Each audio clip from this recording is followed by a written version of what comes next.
અમદાવાદની અંદર ડોમિનોઝ પિઝાનું આખરે જે આઉટલેટ છે તેને સીલ કરી દેવામાં આવ્યું છે। જે પરિસ્થિતિ સામે આવી હતી તેને કારણે આ પગલાં લેવામાં આવ્યા છે।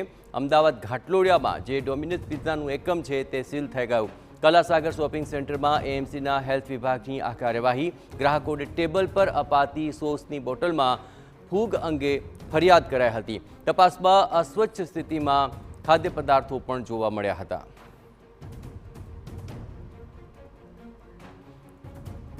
તો અહીં તપાસ હાથ ધરવામાં આવી તો તેમાં ખાદ્ય પદાર્થોને લઈને જે અસ્વચ્છતા જોવા મળી હતી અને તેને લઈને ઘાટલોડામાં આવેલું આ ડોમિનોઝ પિઝાનું એકમ તેને સીલ મારી દેવામાં આવ્યું છે।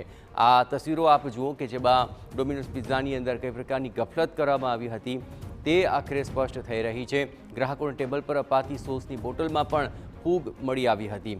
તપાસની અંદર પણ અસ્વચ્છતા જેવી પરિસ્થિતિઓનો અહીં ચિતાર સામે આવ્યો હતો, જેને કારણે આ ડોમિનોઝ પિઝાનું એકમ તેને સીલ કરી દેવાની ફરજ પડી હતી। મહાનગરપાલિકાના આરોગ્ય વિભાગને આ અંગે ફરિયાદ પણ મળી હતી અને તેને લઈને આ કાર્યવાહી કરાઈ।